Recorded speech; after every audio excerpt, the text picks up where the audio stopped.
Oke, bismillahirrahmanirrahim. Assalamualaikum warahmatullahi wabarakatuh. Alhamdulillah, wassalatu wassalamu ala rasulillahi wa ala alihi wa ashabihi wa mawalah, amma ba'du. Allahumma habib ilaina al-iman wa zayyinhu fi qulubina wa karrih ilaina al-kufra wal fusuq wal isyan waj'alna minar rasyidin. Allahumma inna ala dzikrika wa syukrika wa husni ibadatik. Allahumma anfa'na bima 'allamtana wa 'allimna ma yanfa'una wa zidna ilma. Amin ya rabbal alamin. Hadirin Bapak Ibu sekalian, jamaah Masjid Al-Aqsa yang insyaallah kita sama-sama mencari ridho dan karunia pahala dari Allah Subhanahu wa taala. Alhamdulillah,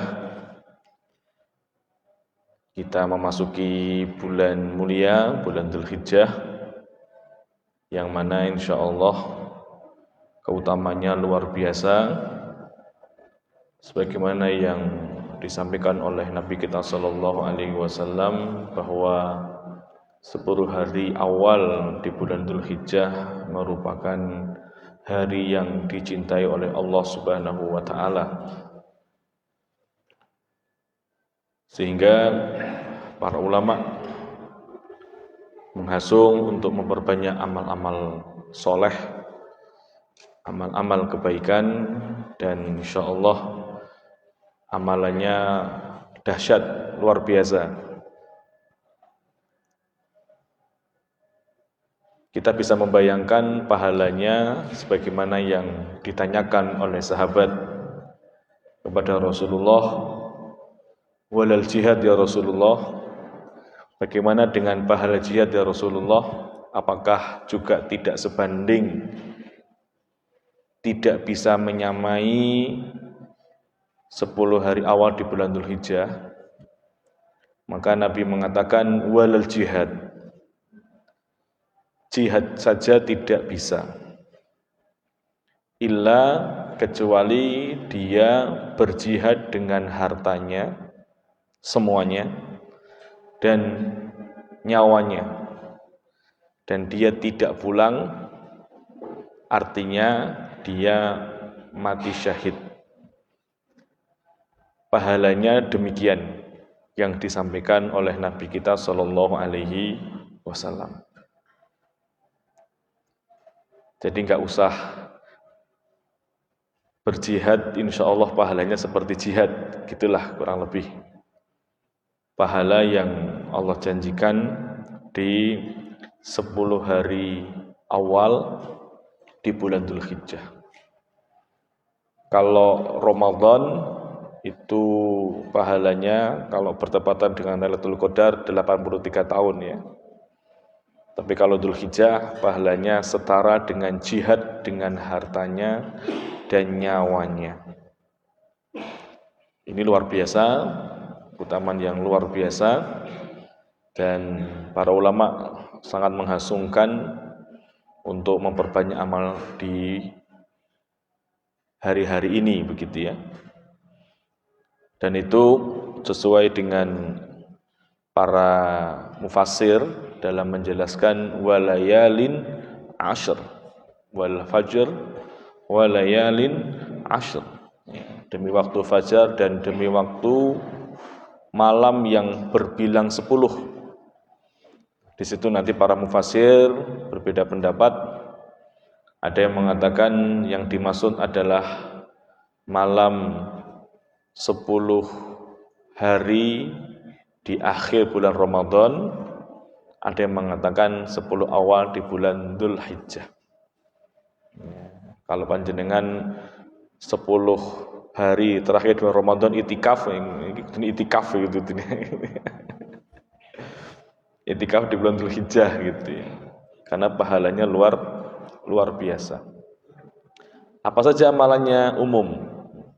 Amalan-amalan ammah yang ada dalilnya, ada sunahnya dari Nabi, baca Quran, puasa, bersedekah, dan yang lain.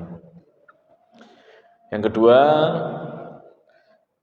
kami bersyukur alhamdulillah telah melewati ujian, gitu ya. Tinggal ujian terbuka, insya Allah. Ya. Mohon doa, ya. Dan kami juga bersyukur atas support dari Bapak Ibu sekalian, dari doa-doa yang baik, wabil khusus kepada orang yang wakaf laptop ke saya ini ya. Semoga mendapatkan pahala yang banyak untuk wakifnya, karena sangat berguna sekali untuk menyelesaikan doktoral yang saya kerjakan di berbagai lokasi gitu ya, di Jakarta, di Solo, di Pekalongan, di Kereta dan sebagainya. Alhamdulillah bisa menyelesaikan dan tinggal ujian terbuka saja ya. Kemungkinan bulan Juni atau Juli, karena sambil revisi dulu ya, cukup banyak revisiannya. Jazakallahu ahsanal jaza wa jazahullahu khairan katsira atas wakaf laptop yang kami gunakan untuk dakwah. Bapak Ibu sekalian, kita lanjutkan untuk materi sirah nabawiyah ya. Saya pernah menyampaikan bahwa ada beberapa momen peristiwa ketika Nabi hijrah yang jarang diungkap. Kemarin kita sudah bahas tentang bagaimana peran Asma yang luar biasa, seorang perempuan yang kerennya luar biasa. Ya. Nanti juga mendapatkan suami yang keren juga, namanya Zubair bin Awam, seorang pengusaha besar. Ya. Ketika nanti dia meninggal, utangnya miliaran, tapi asetnya ratusan miliar. Ya. Zubair bin Awam, seorang pengusaha yang masuk Islamnya melalui perantara Utsman bin Affan, Abu Bakar As-Siddiq radhiyallahu anhu.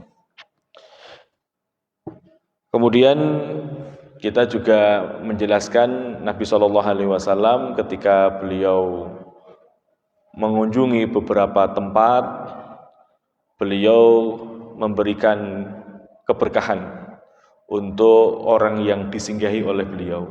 Ya.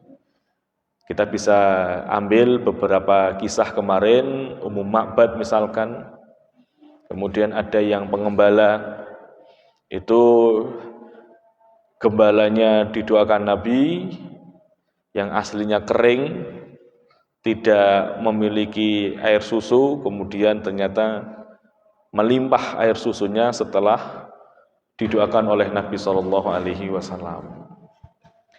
Kemudian ada peristiwa yang berikutnya, yaitu peristiwa Suraqah ya.